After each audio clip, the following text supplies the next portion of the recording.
How's it going, Rogues Gallery, and welcome to another Grand Archive video here on Red Zone Rogue. Today we have a bunch of spicy information to talk about. We have the first ever banned and restricted announcement for Grand Archive, as well as a significant rules change that will shake things up going forward. Essentially, some cards are effectively nerfed because of this change. Also, this is a good test of my new headset mic, and this is totally not like the third or fourth time I've recorded this and made sure the audio sounds hopefully decent. But yeah, if you wanted my TLDR about the announcements here, I think they're both fantastic changes. The banned and restricted announcement establishing this scheduled rapport with the community, this transparency, talking about things that they feel are problematic and creating unhealthy play environments, I think is very, very important for any trading card game out there. I don't see this as a sign of weakness, as some people might talk about, having a banned and restricted list is like a show of weakness. I heavily, I think it's the opposite, basically. I think that it shows that the developers are willing to create this dialogue with the fans of the game, and they want it to be as healthy as possible. And then we also have the rules change coming up that we'll talk about as well. So without further ado, like, comment, subscribe, all that good stuff. I really appreciate any of the support for the Grand Archive content, and let's jump into it. So we'll talk about the banned and restricted announcement first. So as you can see, this one was posted on June 19th. It is currently, the day of this posting, June 23rd. And, well, spoilers, essentially nothing was banned. We do have a couple things here, but these are what I would call corner case things. These were not banned for power level reasons. We have the Gate of Alterity and the Prismatic Spirit, and these two cards are banned in Constructed because they were designed to be limited sealed play cards, and as such, they are only legal in sealed play. That makes sense, so that's pretty cut and dry. The other card here, the Imperious Highlander, which, by the way, has absolutely amazing artwork here, and if you know me, I love myself a lady with a cool sword, if you couldn't tell by all of the Arc Knights figures. Yeah, I really love the art of this card. So this card is banned until the Fractured Crown launches, because this card is a card in the Fractured Crown that will be getting an alt art promo version before the Fractured Crown actually launches, and because of that, the promo card is just banned until the Fractured Crown comes out, so you can't play with the card ahead of time. So this one is pretty cut and dry. The card itself, by the way, is a 3-drop 2/2 with a pretty cool on enter ability. It gets plus X attack until end of turn, where X is the difference between the number of allies you have and the number of allies target opponent has. So it kind of gets this cool buff if your opponent has a lot of dudes. So I don't know, I think this card's pretty cool. And like I said, love the art. Can't wait to see the alt art version. So that one, pretty cut and dry. All right, so the other thing that I want to talk about here is their watch list. So the most important takeaway from this banned and restricted announcement, other than the fact that it's going to be a reoccurring thing, is this watch list. Now, the watch list has 3 different categories. Category 3 here is cards that are just banned and restricted, cards that are too powerful or impactful and limit design space.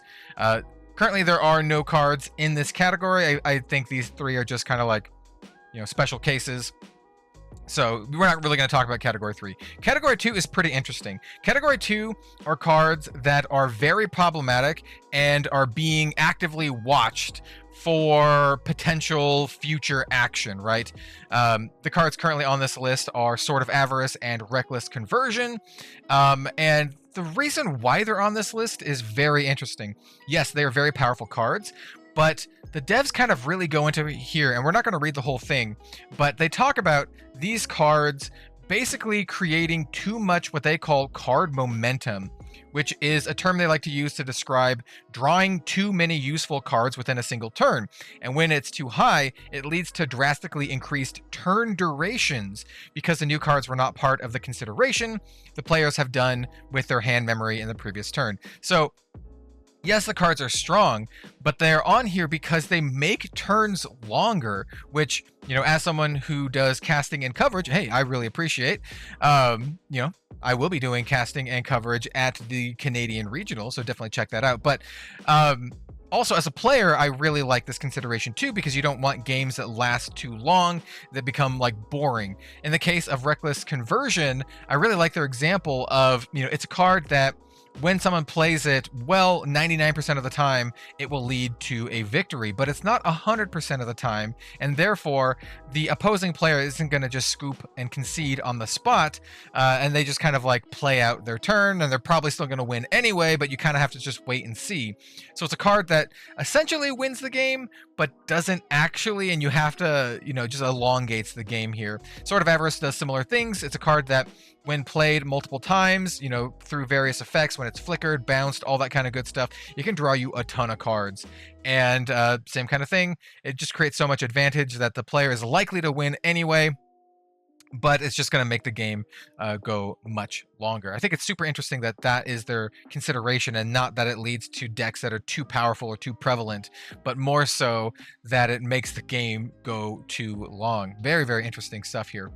And then, of course, we have Category 1. And Category 1 are cards that they don't consider problematic currently, but could be in the future. So we have cards like Creative Shock and Tactful Sergeant, cards that they consider to be auto-includes. And they don't want to have auto-includes. They feel that it, basically creates uncreative deck building environments, and I agree with that too. They also state that currently we only have one set of cards. That's a double. Anyway, currently we only have one set of cards, right? And because of that, the card pool is very small, and therefore cards like Creative Shock and Tactful Sergeant could just be auto includes just because the card pool is small, but they might be good enough that, even with an expanded card pool, they might still be auto-includes, and thusly they are in Category 1 as something that they're kind of just paying attention to. I mean, honestly, Creative Shock is a card that I run in literally all of my fire decks, even if it's not a mage deck. And then we also have Varrock Smoldering Spire. So this is a different case. Varrock is a domain, and domains are very, very hard to deal with. Varrock also essentially puts a hamper on some of the mechanics going forward, where we are seeing a lot more prevention effects, like with the new card Blanche, and Varrock just immediately acts as that. And one of the reasons for it being here on the watch list is because, domains have a downside, but Varrock's downside can be circumvented by, maximizing the use of its effect in a single turn. And, I agree with that. And also, potentially keeping an eye on this and removing it if it needs to be, to make way for a healthier environment is always really good. And you know what? I like how they want to slow the game down and make it less of like a couple turn format, and adding Blanche and stuff like that makes a lot of sense. So anyway, the last card here is Freezing Hail, and this actually ties into the rules change that we're going to jump into in just a second. So we'll talk about Freezing Hail when we talk about the rules change. The last thing I want to mention here is that there is going to be another banner restricted update right when the Fractured Crown launches on August 25th. So we'll talk about that when the time comes. All right, let's go back to articles and talk about the level up rule update. So previously in Grand Archive, when you level up a champion, you awaken them. And this is something that I actually found to be fairly unintuitive. I've been teaching a lot of people how to play Grand Archive recently, and every time I tell them about this, they're like, really? And I'm like, yep.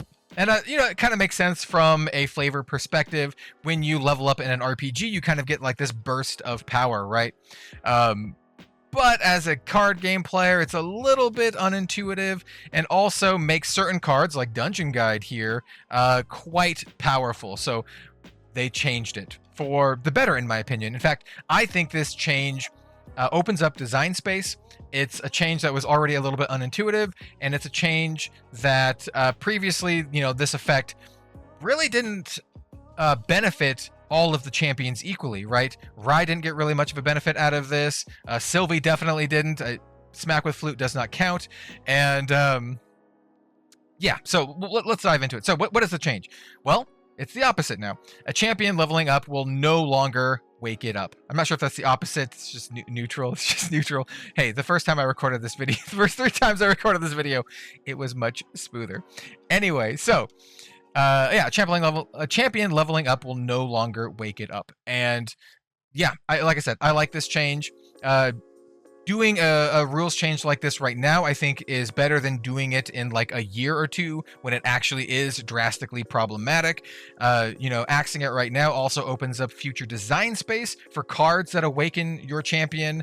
It makes cards like Dungeon Guide and Beseech the Winds, which are kind of down here. It makes cards like that let you materialize outside of your materialization phase more interesting, and it opens up space where they can be, you know, as a designer, as a developer, they can print more cards like this, right? And they won't be immediately busted. Now, does it make these cards worse? Yes. Right, it definitely makes Dungeon Guide and Beseech the Winds worse, but they're both incredibly good cards. Do not get rid of your Dungeon Guides. They are still very, very good. And honestly, Beseech the Winds is one of the cards in Grand Archive that kind of breaks one of the core tenets of the game. It lets you materialize outside of your materialization phase, and for just any card. And yeah, I think it is still going to be very, very worth playing in certain decks. So yeah, overall, I really like this change. There is a significant downside to this, and that is in respect to cards like Freezing Hail. So now we're going to start talking about Freezing Hail. So Freezing Hail is a fast mage spell that deals 2 damage to a unit being an ally or a champion, and then the unit doesn't wake up during its controller's next wake up phase. And this is bad because you can actually chain Freezing Hails together on your opponent's champion to just kind of like lock them down, and they can't wake up unless you have a card that, you know, awakens the champion, which are currently not very common right now. So yeah, this can create a situation where a card like Freezing Hail can basically shut down an entire strategy, right? If your whole strategy is attacking with your champion, Freezing Hail just dunks right on that. So, you know, I think Freezing Hail being on that that tier 1 BNR watch list makes a lot of sense. If it poses a problem, you know, I don't think anyone's going to be too sad with Freezing Hail leaving, and, you know, hopefully they are more careful about putting the word unit on effects like this going forward, especially with this level up change. You can talk about, or you can, you know, read all the rulings here and the reasons why, but you know, I just kind of wanted to give you the TLDR on this. This effect takes place on June 6th, so if you are holding any organized play events this weekend, you don't technically have to use these updated rules, but personally I would recommend doing that so you can get your players acquainted with the new rules. And overall, like I said, I think this is just a really, really good change. Opens up design space, both for cards that awaken your champion and for cards that let you materialize outside of the materialization phase. It didn't really benefit Rye or Sylvie, and more benefited Lorraine and, you know, over anyone else.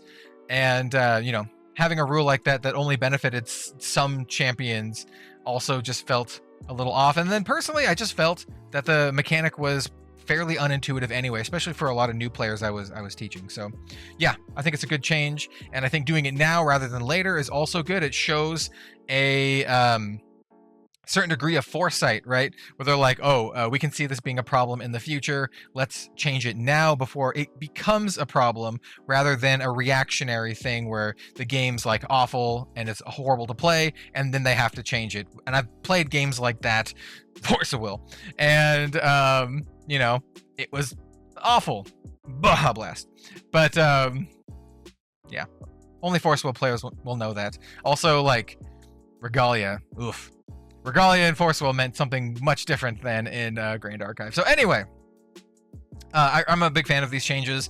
I really like the fact they're establishing a recurring banned and restricted announcement, so they can just kind of like start to create this dialogue with the players, and then, you know, the players can then see, you know, these are the cards that the devs feel problematic, and, you know, maybe if there are other cards that the player base feels problematic, they can kind of bring it up and talk about that, and maybe those ones start getting looked at. So yeah, I really like this. And, you know, it makes cards like Dungeon Guide and Beseech the Winds not so overpowered that they need to be banned, which is great because I'm generally not in favor of banning stuff unless, you know, it creates these degenerate, unfun environments. So please let me know what you think about all this stuff in the comments down below.